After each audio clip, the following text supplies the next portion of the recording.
Hello guys, welcome back to another video of mine. This is your match review for Chelsea 3, Southampton 3 in the Premier League on Saturday now.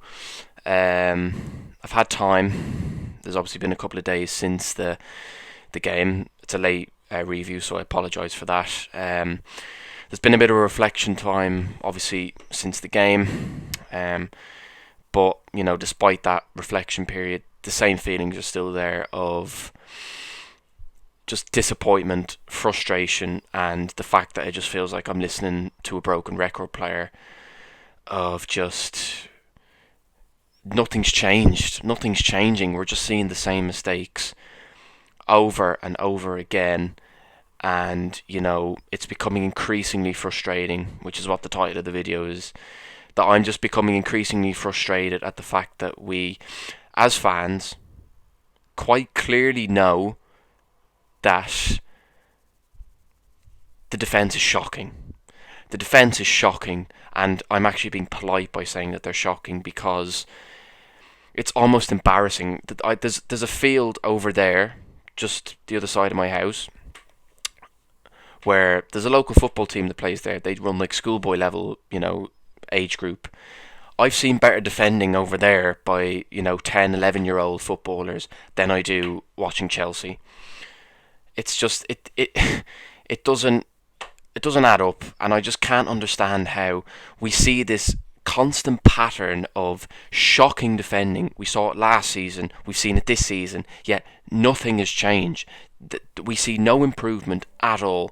Frank Lampard has been in charge of 43 Premier League games. In that time, and I saw the stat at the weekend, we've conceded 63 goals in 43 games. That's like an average of a goal and a half to 2 goals every game. Now, I'm sorry, but if we ever want to compete at the top with the likes of Liverpool, Manchester City, we are never, ever, ever going to with defending and statistics like that. It's not going to happen in a million years. You can forget about it. And there's players in that team that are quite clearly not good enough that continue to play. Kepa Arrizabalaga, I don't think I even need to speak anymore, nor does any Chelsea fan need to speak anymore of the fact that he's not good enough. Now, I'm not blaming him for Saturday. I don't like the fact that people are scapegoating him as the reason why we dropped points on Saturday, because it wasn't just him. There was other players that cost us stupid goals in that game that I'm going to get into now in a second, but he's quite clearly not good enough. His confidence is shot. He needs to go out on loan or just needs to not play for a while, because he's obviously got a mental block that's just stopping him from, you know, ever having a decent performance. Another example, Andreas Christensen.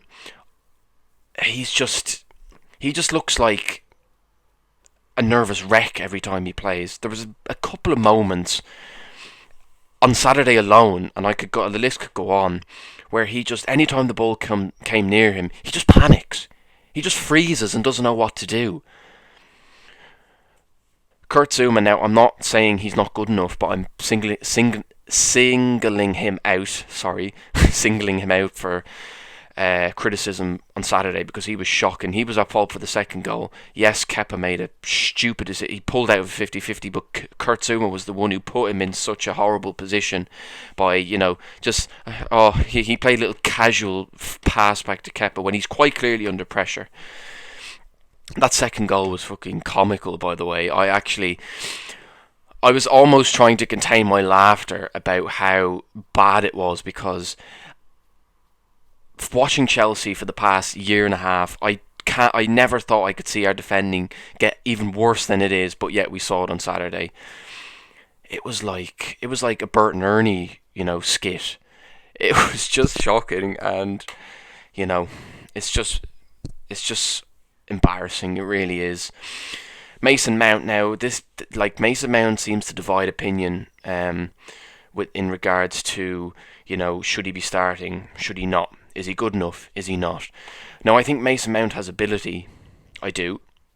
But Frank Lampard just refuses to drop him. Even when Mason Mount has a bad game, he just refuses to drop him. And when you do that to a player, the player is going to no matter what, expect to start. You know, it doesn't matter how bad he plays. He knows that. Oh well, if I only played at 60% today, or I only played at 70%. Sorry, I only played at 60% today, or 50% today. We'll say 70 as well, because that's not really putting 100% in. He goes, oh well, I can do that anyway, because I'll be starting during the week, or I'll be starting next week. It's not the attitude a player should have. And Frank played Mason Mount on the right on Saturday, and has done many occasions where we have a perfectly fit and actual winger in Callum Hudson-Odoi on the bench. Well, now we have Ziyech back, so hopefully that'll be the case. But I don't know. I'm not dissing Mason Mount. I'm not saying he's a bad player, but yeah, he's just one of those players that divides opinion. And he was. I heard the commentator say he played well on Saturday, and I was like, did he?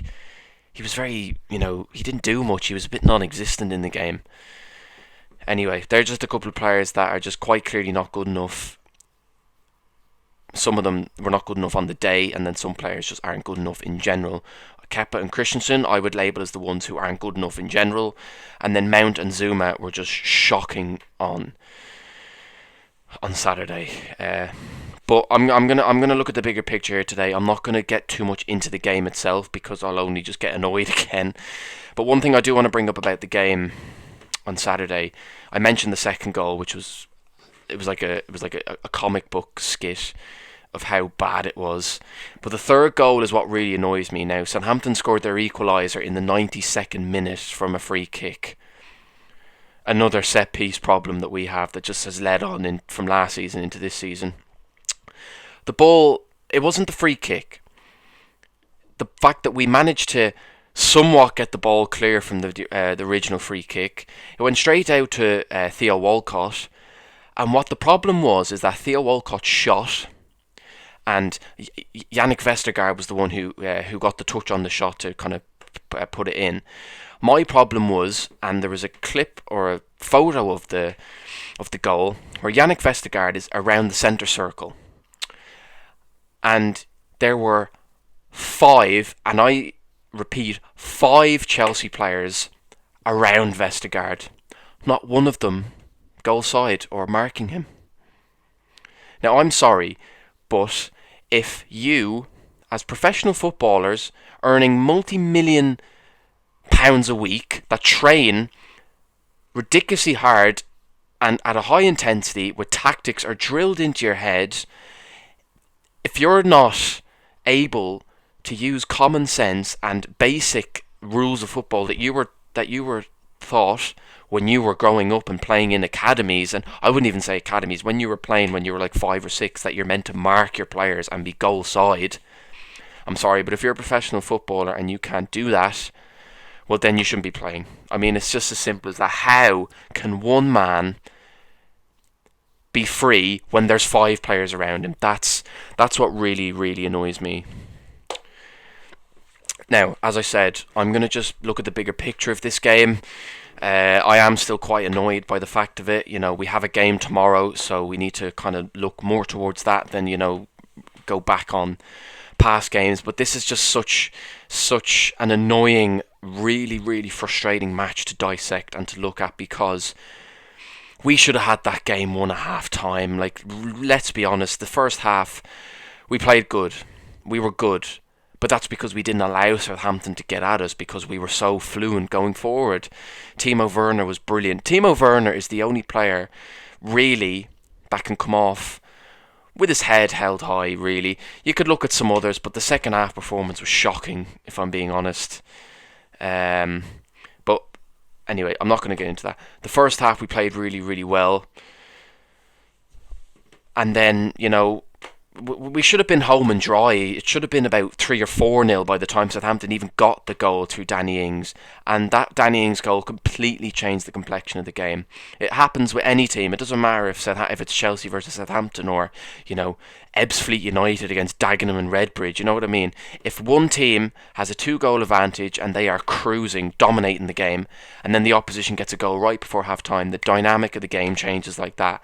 And the team that just scored go in with their heads held high, and the team that were dominant, comfortably winning for the whole first half go, oh crap, now we have a game on our hands. And then it's a mental thing. And then I never wanted to bring up Frank Lampard because I feel I've gone on about it too much now. But again, I'm looking at Frank Lampard again. Why did we, and it happened with Liverpool, it happened with, you know what I mean, it's happened a couple of times where we're in a game, we'd be cruising in a game like Saturday, for example, and we just drop off. We drop a couple of yards, and what that does is it invites pressure from the opposition, and with our defence, they are going to score. It's not a case of, oh, you know, well, we might be able to hold out. They are going to score. So it's a poor tactic. It's such a poor tactic, and it just emphasises the point that I've made so many times about Frank Lampard's in-game management is just very, very poor. I'll give you another example. Why was Christian Pulisic playing on the right? He's a left-sided midfielder. Why is Frank Lampard playing him on the right? And why did he take so long to make substitutions when we clearly were on the back foot for the second half, and the game, we needed to change the game, bring on somebody that could, you know, get a hold of the ball. I would have brought on Kovacic, if I'm being honest. A hard-working midfielder, someone who can, you know, put a tackle in, can keep a hold of the ball. I was glad Ziyech came on because he needed minutes, but I don't think, you know, he should have been the first substitute on, if you get me.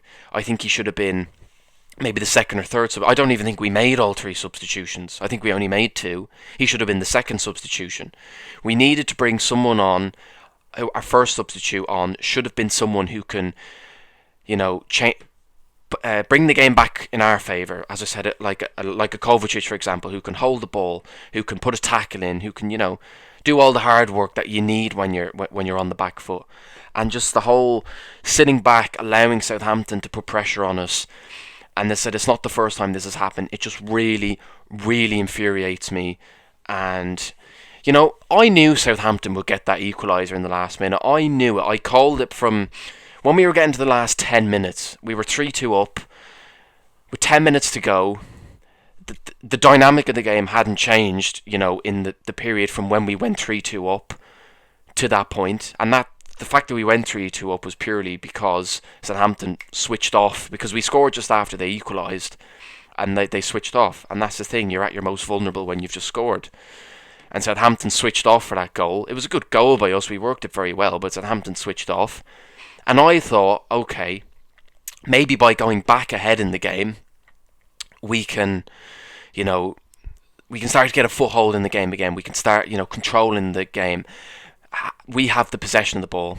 Nothing changed. We just sat back again. And as I said, when we got to the last 10 minutes, I knew Southampton would score.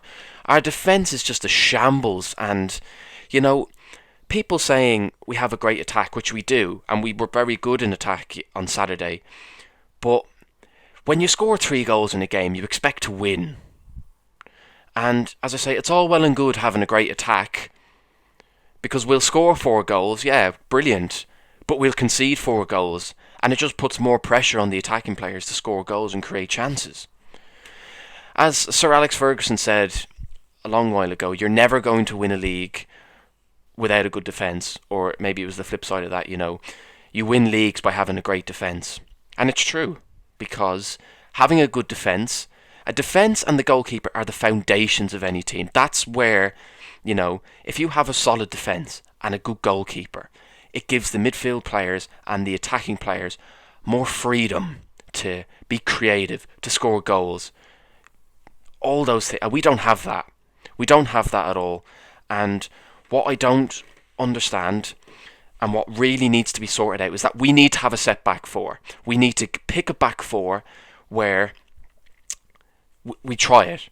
If it doesn't work for one game, Frank needs to not change it, because, yeah, we may have a bad game with the back four that we see as our supposed back four, but we can't just take 1 or 2 players out because they had one game. We need to stick to a back four, and that's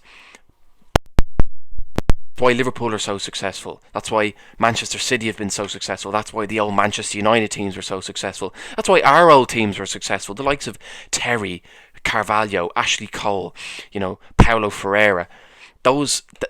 that was our setback four. And as I mentioned, the likes of United, Liverpool of last year, they had great goalkeepers and a solid back four, and then they went from there. We need to have a setback four, and we need to, go with it. We need Mendy back in goal as soon as possible, and we need Thiago Silva in there, because they're the two that I feel they're the only two kind of really, standout players within that, kind of goalkeeping back four position. Very frustrating, very frustrating. And, I know it's early on in the season, but, if we continue to see this pattern of, as I mentioned earlier, stupid mistakes, dropping points against teams that we really should be beating, we are going to run into some issues this season. So that needs to change, and quickly. So anyway, guys, that's it for this video. If you did enjoy it, please drop it a like. Subscribe if you're new around here or you enjoy the content. And we have our first Champions League game tomorrow against Sevilla. I don't know what. It could be 7-7 for all I know. I really don't know. But I'll have the preview out tomorrow afternoon. I have it out just before kickoff, and then I'll have the review out on Wednesday or Thursday. So I will see you tomorrow for the Sevilla review, and take care. See you guys.